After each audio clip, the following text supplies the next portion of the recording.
take a while.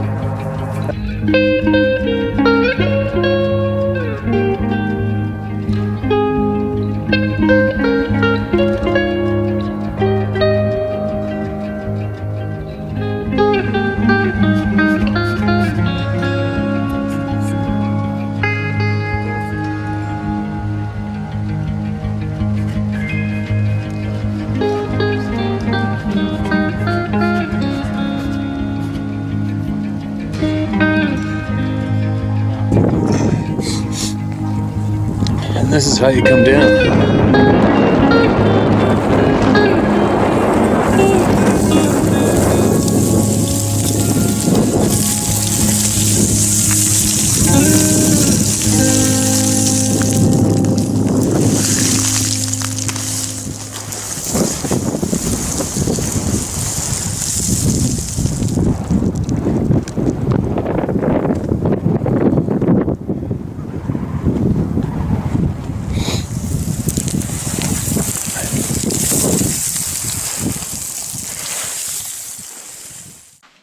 All right, here we go. I'm gonna try using the GoPro again. I remember the audio is really good on the boat and out in the woods, and I've been mixing it up with older cameras, a new camera, DSLR, Sony Handycam,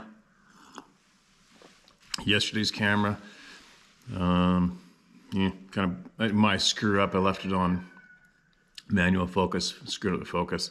And I remember with this small GoPro, the newer GoPro, you can see the screen. I can see the screen right now. It's recording. I can see beyond it. I'm squared up. And the audio I found was really good on this little bugger. So you just hit record and let her rip, and you don't do anything else. It's very sweet and exactly what I need right now. So let's give that a go. And I think I'm at the recent emails day. So let's get into it. Here's a quick one that came in, a reply to my gun control questions, and I'm not sure if this guy was an ex-cop or not. I remember we had a police officer from the UK email us in, but anyways, he said, I just want to say that from where, the title is UK Insight into Gun Control. I just want to say that from where I'm sat here in the UK, it's pretty fucking clear that every single time I've heard about the horrific attacks on innocent civilians involving firearms, that it's orchestrated by a group of dark and dangerous people who are clearly trying to force the narrative to enable the removal of all guns. It's as clear as looking through a window. My thoughts are sincerely with the family and of those taken. Respect and love to all those good souls. Sincerely yours, P. Moxon. Thanks, man. Sounds like a nightmare. I hope it's not true, but it's not good. And I will use this platform to encourage every single good, honest, hardworking person to never, ever give up your firearms, no matter what the flavor of it is. Do not do it. That's very, very vital encouragement. Do not give up your firearms, no matter what flavor they are, ever. If anything, buy more, hoard more ammo. That's all I got to say on that topic. Now, another thing too, I'll guarantee you guys that possibly some government people, I don't think, well, they obviously use police officers, but I can guarantee you whoever's watching this channel who might be in the position of what they call themselves authorities, they are probably just sitting there just waiting for the day I say something a little aggressive, which would be enough to allow them to think that that's warrant to come over to my home and take my rifles and whatever else I may have, because I might be a bit of a loose cannon in the eyes of them, when meanwhile I'm just a free human being who's willing to stand up and fight. They don't like that. So I have to bite my lip on sometimes, and some things I really want to say, because those people will use those sentences against me in a court of law or whatever it is to prove that I might be some kind of a radical and in trying to encourage violence, which I haven't. I'm encouraging every one of you to stand up and fight for your rights and never back down. Hoard your guns. Don't give them up. Ever. Okay, back to hearing the people. Listen to this one. This is titled Two Experiences. Hello, Steve. My name is Brandon Held. I've watched your videos for over a year now, and I finally decided to share my experiences. My first time, I never saw it, but definitely knew it wasn't a bear, a deer, or a guy playing a prank. I was out four-wheeling with my girlfriend, who is now my wife, and two other buddies and their girlfriends. We were in the mountains behind a rich neighborhood called Coughlin Ranch in northwest Reno, Nevada area. It was late at night and we were trying to find a lake called Hunter Lake. We couldn't locate it, so we stopped in a meadow area and started a fire to warm up, have a beer, and smoke a joint. Before we could get our chairs out to hang out, we all heard something inside the tree line. What sounded like heavy walking through the brush and leaves. Being 19 years old at the time, I just got my first 12-gauge shotgun and wasn't scared of anything in the woods, LOL. My buddy had a large spotlight, so we scanned the tree line and started calling out, "Who's there? Who's out there? Come out or we're gonna shoot." Nothing, just silence. Then we started hearing what sounded like 4-inch or bigger branches being snapped. Snap, snap. So the tough guys we yelled out, "Okay, we're gonna shoot." We shined the light where we thought the noise was, and I let it have it with a few shots of buckshot in that direction, and then listened, expecting an animal to run off or some guy to come out saying stop. That didn't happen. The snapping just continued. We all looked at each other in disbelief, and then the overwhelming sense of dread and fear struck all of us at the same time. We all said to each other, "Let's get the F out of here." We all jumped into our pickups, locked the doors, and left as fast as we could, leaving the fire burning. We were so effing scared.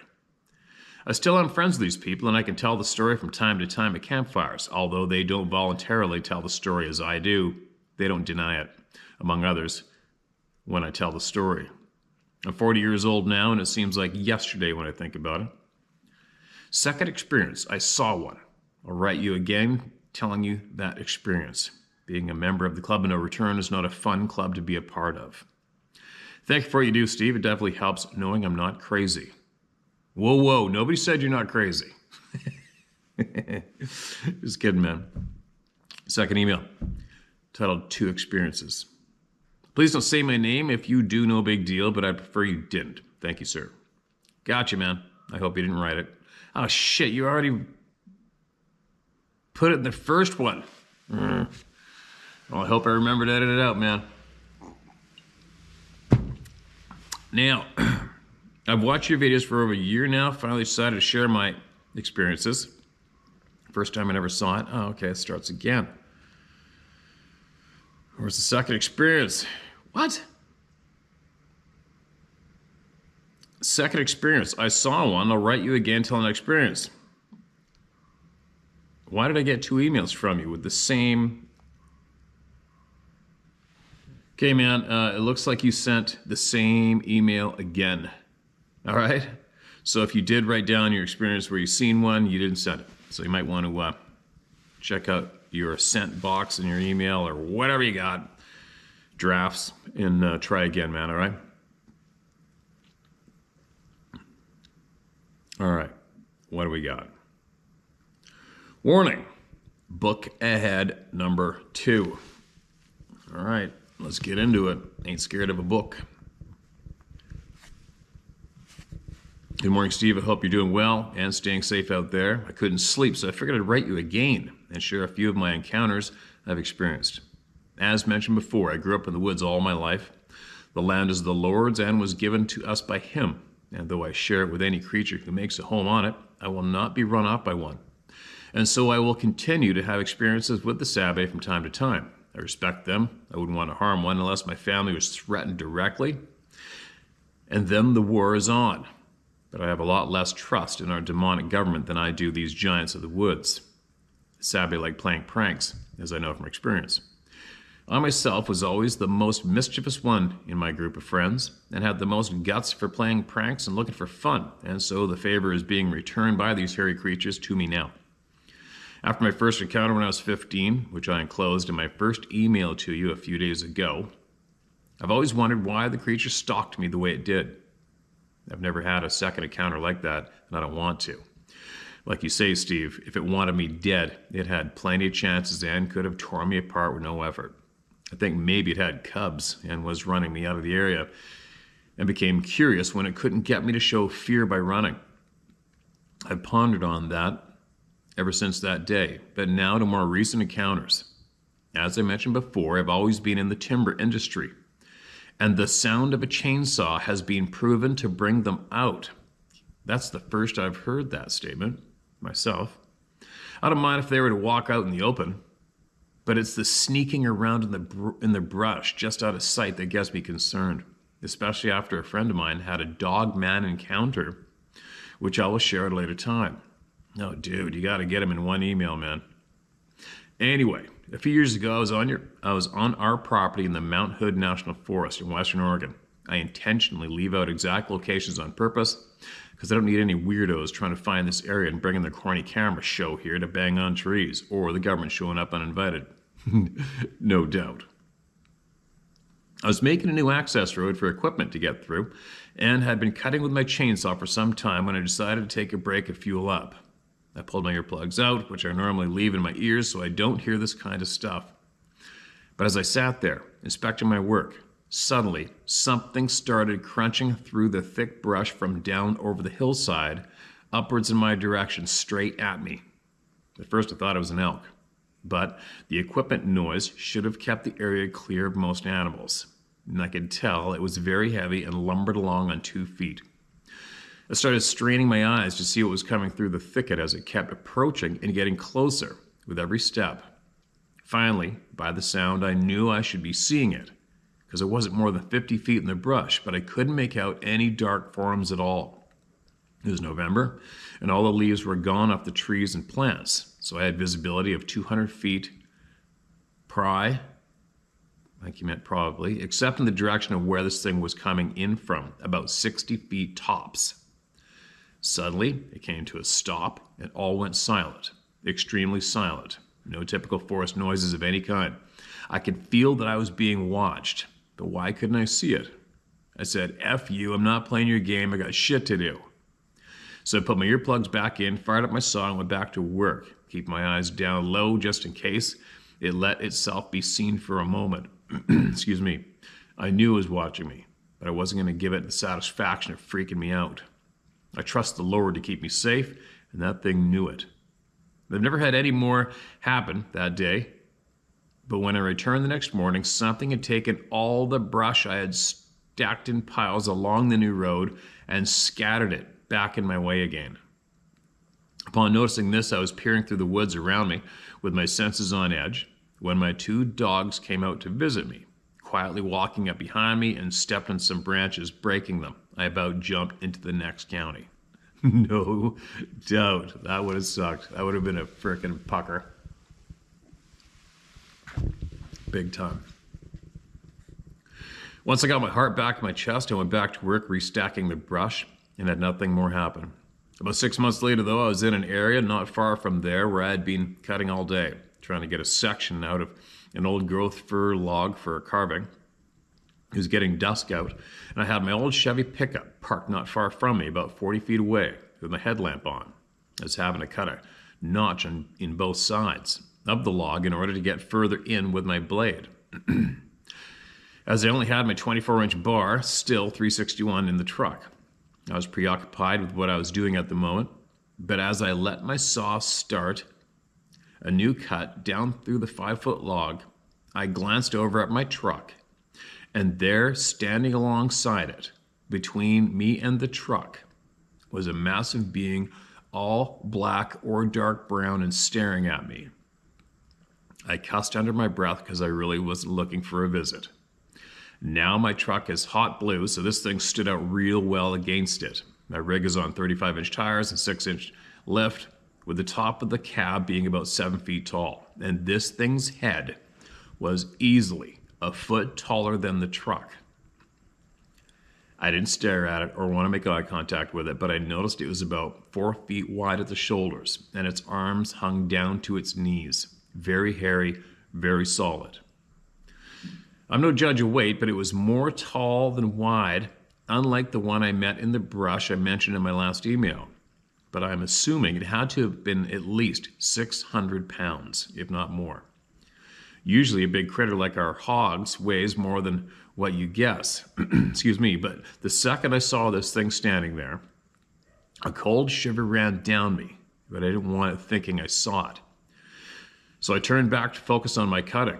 I didn't want to look back for probably 30 seconds, which was making me nervous because I really didn't want it getting any closer to me. I finally turned my head over to see if it was still there, and it was. Now it was about 10 feet closer to me and standing more to my left near the hood of my truck. Oh my God, that would suck. Suck. I could feel my heart pounding and I was getting a cold sweat too, but I went back to focusing on my work. I didn't look back for several minutes, knowing that thing could show up next to me or behind me without warning. I find the best thing to do is focus on what I'm doing and not look around, and don't let your imagination run away with you. It's easy to do out there in the dark with those sabe being curious and coming around. Excuse me. I looked back up after 5 minutes and it was gone. Thank God. But I'm sure it was standing in the dark there somewhere, and I wasn't about to look around for it. I finished my work there, packed my tools, and headed to the house without anything more occurring. The next day I went back, but after that I try to get back before dusk. One thing I've learned over the years is that it doesn't matter how close to a residence, building, vehicle, or several other people you are. I always thought that they were kind of shy, but not after what I've seen do. I always thought they were kind of shy, but not after what I have seen do I think that. Got it. If they're curious, they will show up, even if equipment or machinery is running. I call that area Bigfoot Alley because I have more sightings than because I have more sightings there than not. Once in a while, I'll be clearing trails over there and get caught coming out in the dark, and I don't have a working headlight on my quad. With my experiences, it's easy for me to imagine one of those things running after me in the dark, like I heard you saying in one of your recent videos. You just got to get your mind on something else because the imagination can be a terrible thing sometimes, LOL. One summer, several years ago, I was spending an evening with a friend, let's call her Jenny, over in Washington at a rock pit.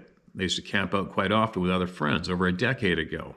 She's had her own encounters with this abbe, in which one walked up to her and her brother in the forest on Mount Hood while they were armed with AR-15s. They both were frozen in fear while it got within 5 feet of them and just locked eyes with her. Oof. It was a 9 to 10 foot male and watched her intently for about a minute before turning its head and disappearing into the trees, literally. They looked and it was vanished. And this encounter happened in broad daylight. I wish I could see them in the day and not at night. So anyway, we were enjoying our fire and she decides to try to call one in using the whoops she has heard them make. Oh my God, it's amazing to me that she would want to do that after having one lock eyes with her. I was very skeptical to think that she could do it, but less than a minute afterwards, there was this long growl coming from the nearby woods. Still, this didn't convince me, so I went back to my fire, making it bigger. We were seated in a kind of a horseshoe area with a 20-foot bank of loose tailings all around behind us and 30-foot tall trees at the top of the bank. The trees were a mix of alder and fir and some pine. After a few minutes, I noticed small rocks come rolling down the bank behind me. I looked up to the top, but nothing was there. I went back to messing with my fire, and a few more golf ball-sized rocks came rolling down. I paid no attention to it, and then a minute or two later, the branches of the alder tree started moving, about 15 feet up in the trees, from one side of the horseshoe around to the other side, like something very tall is walking through the trees. We both watched as this takes place, and I shout out, "Hey, come on out of there." But nothing happens. I told you I'm not scared of much, especially a Sabe playing pranks. I see nothing in the trees. Excuse me, guys. So I go back to my fire, hoping to draw this thing out of the woods. Although I did feel a little uneasy with my back to the hillside, but I wasn't going to make it easy for this thing to get its kicks. After about 10 minutes, more rolling rocks and another sweep through the tree limbs from left to right. I'm thinking, damn, this thing is tall, being able to move limbs that far up the tree. I shout out to it to show itself, but nothing happened. Nothing again. My friend is getting uneasy about now, although being an Iraq War badass veteran, it takes a lot to get her concerned. She's had many Sabe encounters as well. Wow. So about then, about a half a dozen larger softball-sized rocks come rolling down. And I was getting tired of this nonsense, so I grab a flashlight and go climbing up the bank to see if I could find it. The trees grew real tight together with lots of large outcroppings of rocks scattered around them. And I was thinking how hard something large would have to work to get around up here between all the obstacles. But I also knew something could hide well up here from me behind these boulders. I half expected to come around a rock and come face to face with a giant creature, but after several minutes of looking, my friend was getting concerned and started calling me. So I headed back down to the fire, and I wasn't back down there in 30 seconds, and the trees and branches started moving again. Like something really big was walking amongst them. Something else that would happen every time the limbs moved is that there would be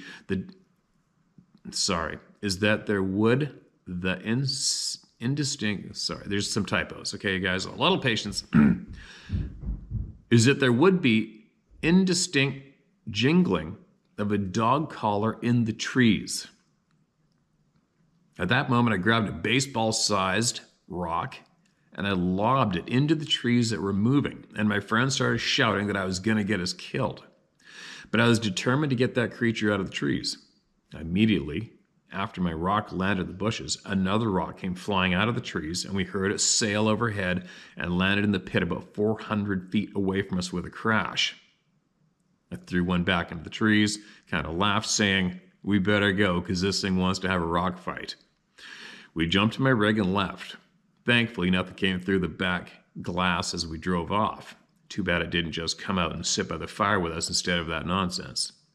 I've heard of them coming near a fire and sitting down to stare at the occupants around it. I know you and about everyone else listening thinks I'm nuts, but that's okay. Imagine how many people think I'm nuts. It is okay. Welcome to the We're Nuts Club. I've always been an adrenaline junkie in my life, from bungee jumping, skydiving, freestyle rock climbing, and whitewater kayaking. The weird thing is, I only want to see the small Sabes. No doubt. Jenny goes camping in an area where there are really big Sabes. They come to visit her in the night.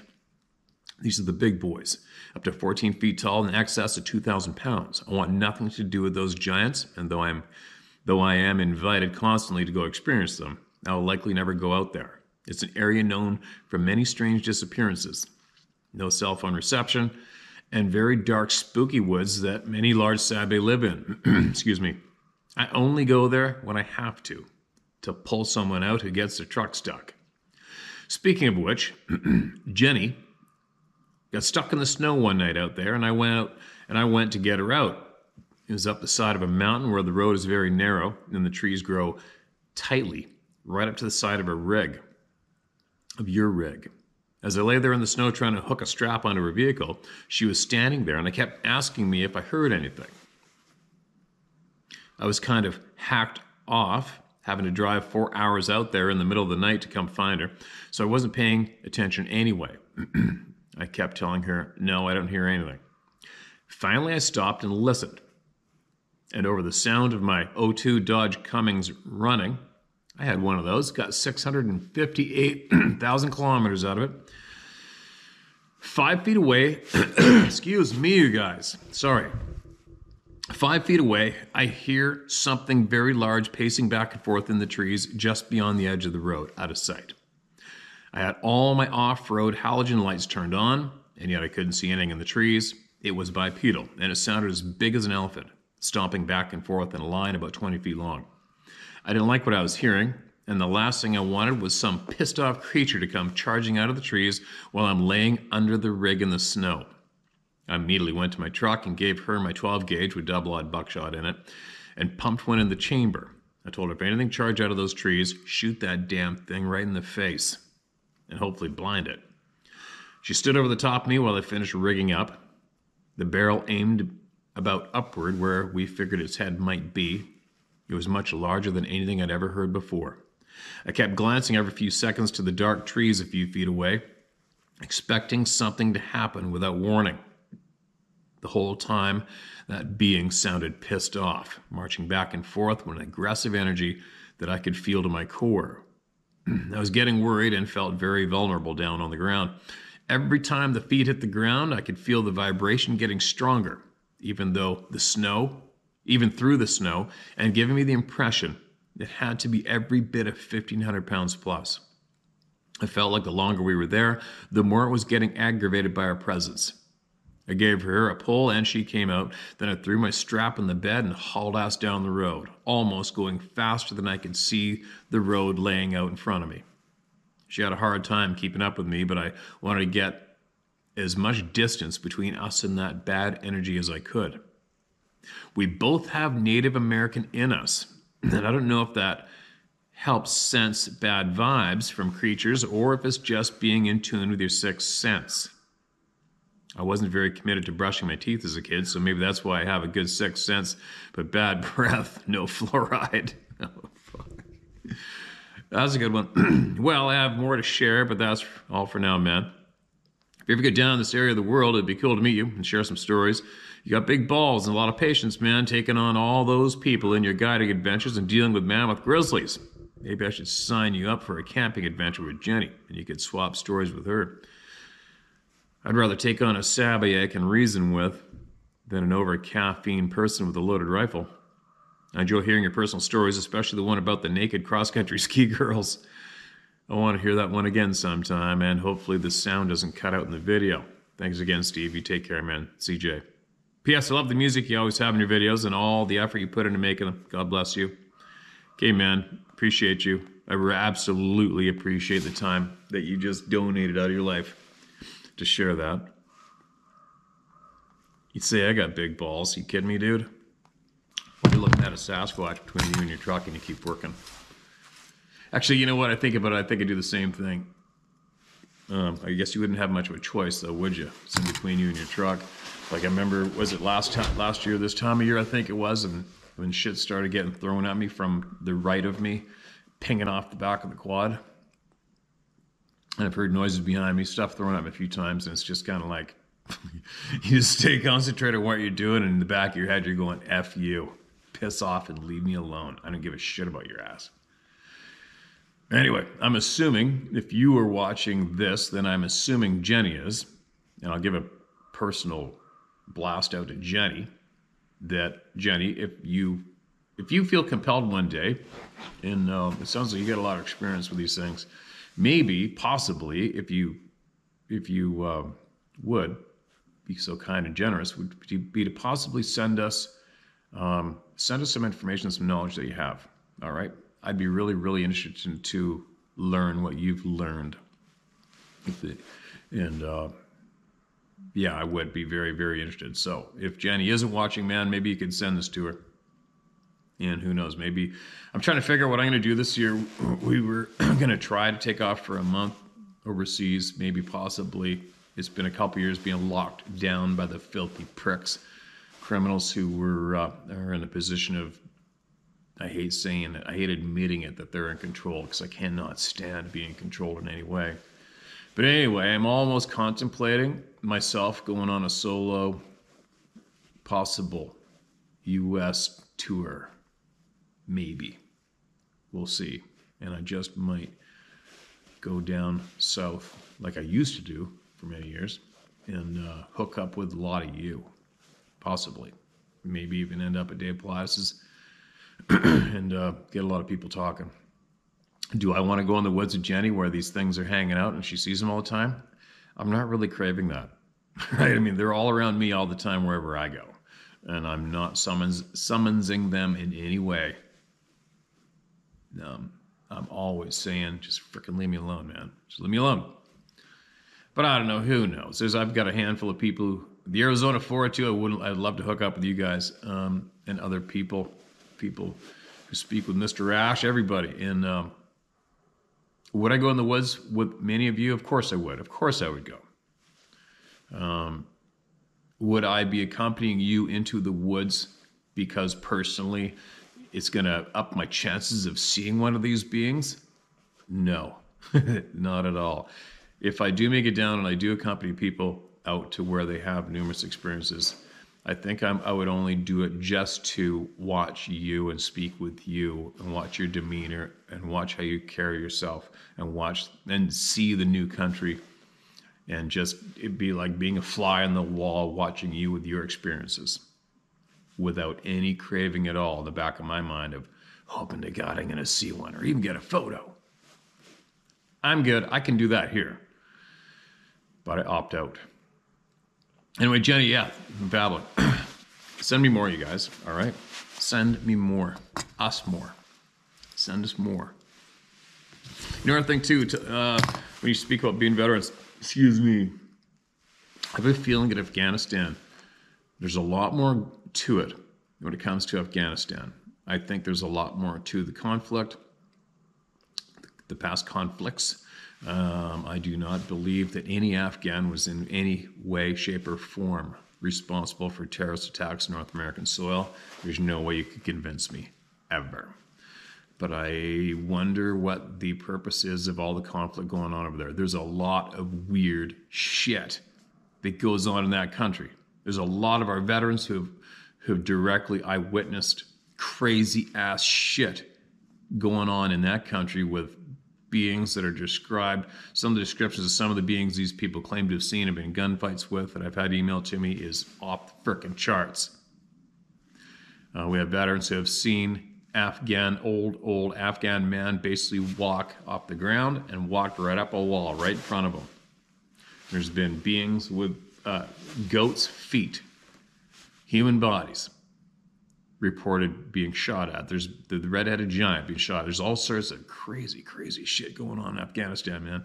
I'll tell you what, one thing that I've tried it a couple times. One time I decided I was going to go around the world by myself with no plan, no map, because I like to scare the shit out of myself and see new stuff, and I don't like being scared out of doing things, and I wanted to force myself to do that. And then a friend of mine who's in law enforcement, he's actually in Coast Guard and law enforcement fisheries, and he cautioned me, says, no Muslim countries. And I'm like, what? And he's traveled the world like extensively. He says, and I was rattling off one country I was going to start at, and he said, don't be stupid. That's where you get your head chopped off. And then we started cluing me in, and then I realized, that sucks, man. There's a lot of countries today where you just cannot go, especially a man alone. You might be seen as some kind of a threat, and then next thing you know, you've lost your melon. That would really suck. And unfortunately, like a place like Afghanistan, that's those mountains and all the terrain, I'd love to go see that shit. I would love to go with a mountain guide, a fellow hunter, whatever, and go off in those mountains. I'd love that. But unfortunately, with all the Taliban and all the hate that the West has created, it wouldn't be safe for me to go to see all that. I'd probably lose my head, right? Shitty. What else? The Himalayas. I would love to go see the Himalayas and go off into the mountains with some experienced mountain people there too. Same deal. I would love that. Why am I babbling? I'm babbling. But anyway, Afghanistan. A lot of you veterans have seen the crazy shit there. And you think it may sound absolutely too crazy to share here. Trust me, it's not too crazy to share here. Please, if you're ever bored out of your tree, send it to me, all right? There's a lot of us who are very, very curious, especially me. That's almost 2 copies, go figure.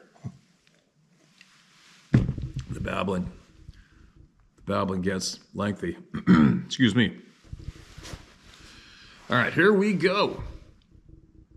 This is titled, Maybe the Ultimate Puzzle Piece. You got our attention now.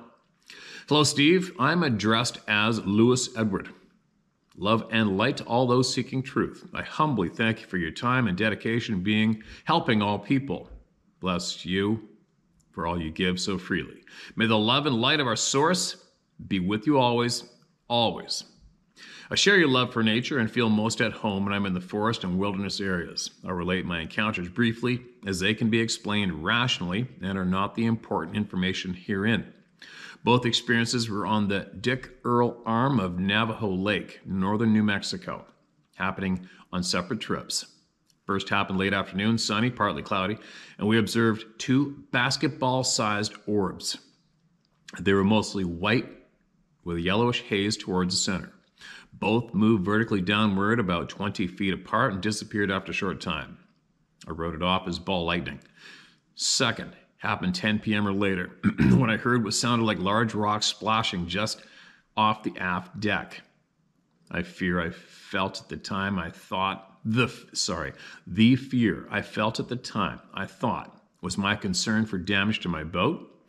This occurrence I wrote off to beavers that have lived in this arm for years, slapping the water with their tails for my presence near their home. Excuse me. The intention is to share the knowledge I've discovered after 71 years in this physical experience. All right, 71-year-old gentleman, I am stoked to hear of what you've gathered up. As you say, take from this what you will or leave it. I will give references and sources for all to research at the end of this email. For those who have doubts, concerns, or just want to go deeper down the rabbit hole, please understand I believe we truly have free will, and everyone is on their own path. What I share here is spiritual and has nothing to do with man's many religions. I'll get to the puzzle piece after a little groundwork. Please accept the following as truth/fact, even if you have reservations. All right, man, let's go. Number 1, love is all there is. Number 2, we are eternal consciousness. Number 3, we are spiritual beings having a physical experience. Number 4, fear is the lack of love. Number 5, everything is vibration/frequency. Number 6, we are all creators by intent or default. Number 7, our emotions are the indicators of our connection to Source, bracket, God, end bracket. Your feelings of love and happiness are high vibrations connecting you with Source, and fear and hate are the lowest vibration, disconnecting you from who you really are. Number 8, we create by thought, word, and deed by vibrating the fabric of space creation. Number 9, as you think, you vibrate. As you vibrate, you attract. As you attract, you receive. Try to have the highest thoughts of love and happiness. Give thanks and gratitude and appreciation often. Laugh at life. Number 10, there is only now. The now we are experiencing is that which we created in the past, manifested. Number 11, what you push against, do not want, you attract into your life and add power to. Number 12, Source does not interfere with our free will, and any judgment of our free will is self-inflicted. Number 13, what we call birth is moving our eternal consciousness/being from our spiritual home to the physical, and what we refer to as death is our eternal consciousness returning home. Number 14, we all have a higher energy self that is always anchored to Source. We are all one, and at the same time, unique individuals. Now, it is time to share the most important puzzle piece in my belief. This is so easy, will cost nothing but a little well-spent time, and should turn out to be earth-shaking. The most important thing we can do is connect with our Source, the creator of all, God, my least favorite reference for Source, but most familiar to most people. Please, to all the atheists that might be here, don't shut down quite yet, as you may discover a life-changing experience. The ideal method to connect with Source is meditation, although there may be other ways. I am humbly asking all who hear this, spend as little as 15 minutes a day Quieting your thoughts, the best time I have found is as soon as possible after waking from sleep, as the rush of life is minimal at this time. The actual time of meditation is not as important as the actual meditation. If you find it difficult to stop thoughts, try focusing on your breathing, water dripping from a faucet, or a quiet fan running. If quieting the mind is not working, focus on happy, loving thoughts during the time you meditate and keep trying. Once you have quieted your thoughts, now focus on happy, high vibration thoughts. Think of the world in a loving way that you desire it to be. One of us connect to Source in this way is more powerful than thousands who are not connected. I have found that meditating has had many positive effects on my life.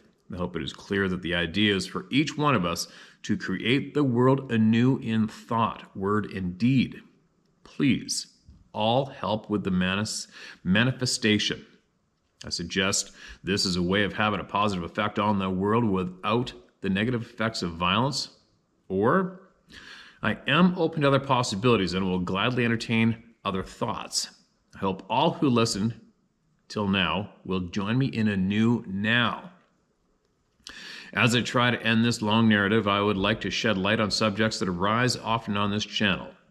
Fear cripples so many people. I cannot emphasize how important it is for all to understand we are eternal beings, having a physical experience. Do not fear death or any of the psychopathic narcissists that are impacting our lives at this time. Do not push against those things you do not want in your experience. Bless everything in your life and think no more of that which is not wanted, changing your thoughts to a higher vibration. We should all try to understand there are many unknown things surrounding us.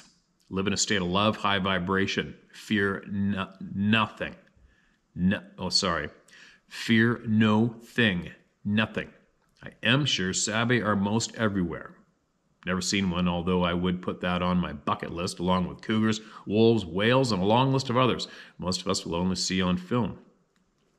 For me, the gut instinct you refer to often is our ever-present higher self protecting us from something.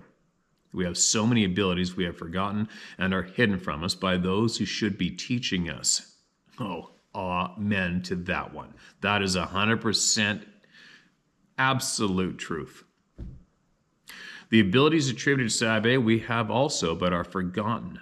My understanding of Sabe is that they are people who made the choice to live rural/nomadic lives when others chose civilization. In the distant past, love without end. Glenda Green. Sabe probably made the correct choice as civilization seems uncivilized in many ways. Sabe being people, they should experience emotions as we do. If you were to hurt my family, what response would you expect? For those leaving negative comments, bless them. They are not who they are, nor their truth path. Try hard to judge not. Go within, for that is where we will connect with our higher self and our true source. I know you are in control of how you feel and respond to what you experience in life. We are not these bodies we use in the physical.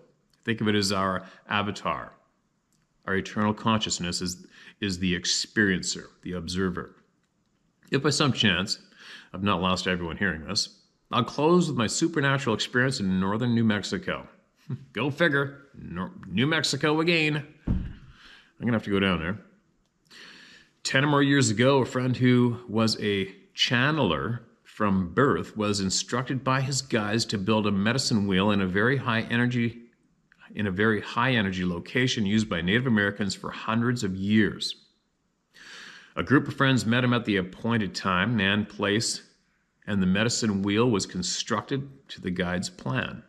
Years later, while visiting for the purpose of meditation, I gave a prayer and thanks before entering.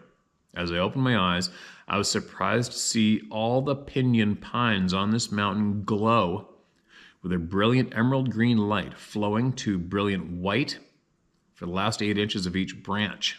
The guides, when questioned, told us it was the energy of the medicine wheel. Thank you again. Hoping this does not turn out to be your longest email. Love and light to you and all your fellow experiencers. Lewis Edward. References. Life and Teachings of the Masters of the Far East. Abraham Hicks, Law of Attraction. Near-Death Experience. YouTube, Conversations with God. Alan Watts. Peter Panagore. Edgar Casey. Autobiography of a Yogi. Yogananda.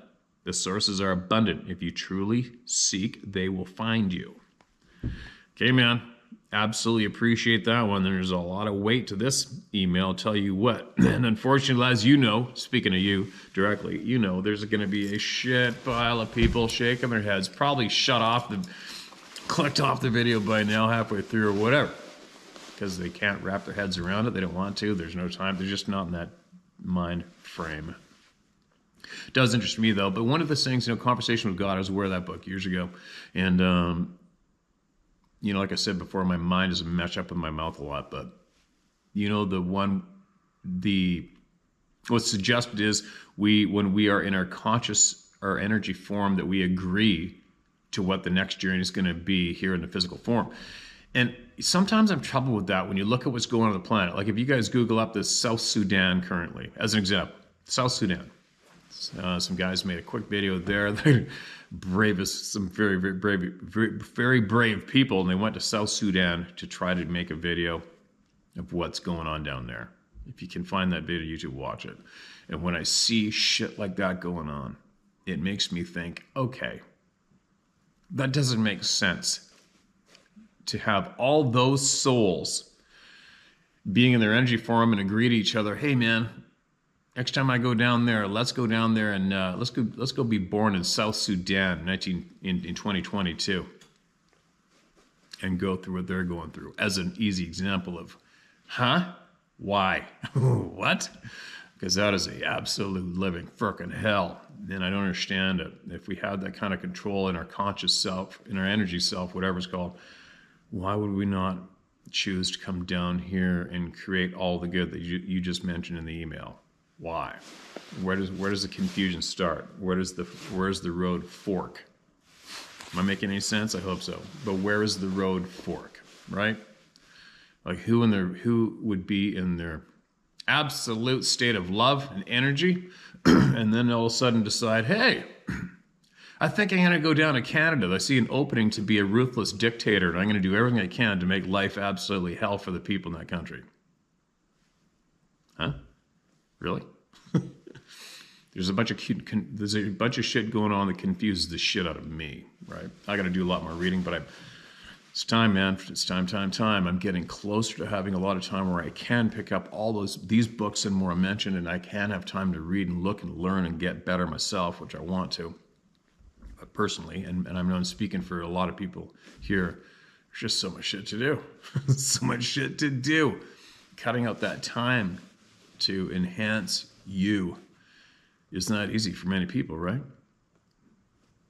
But anyway, as long as we keep talking, sharing, and encouraging like you just encouraged many people with nothing but good. The message in your email was nothing but positive and good. There you go. Everybody give it a go today. Give it a go tomorrow. Give it a go whenever. Always. Try to send out messages of positive and good and encouragement. And I'll admit, it is tough when you come up against somebody who's dark and you just want to kick the shit out of them and erase them from the shit they are peddling and passing on. But anyway, I gotta go. I babbled too much. I've only had 2 coffees, no breakfast. I got shit to do. That coffee's freezing frickin' cold, which reminds me, I gotta get that wood stove moved down to there. I gotta go buy a pipe, put it through the ceiling, out the roof. Another task. So I can warm it up in here and get this place insulated properly and soundproof and get that room done. I get an electrician here, get that thing done. Now my pump in my well is failing and there's no pressure for water in the house. The kitchen sink faucet exploded yesterday and I had to crawl underneath there and replace it. It's endless, right? It's endless. But as long as we all take out the time to create some kind of good and encourage people, well, we move forward in a positive direction, right? We'll be back shortly.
2 feet to the left, I'm gonna die.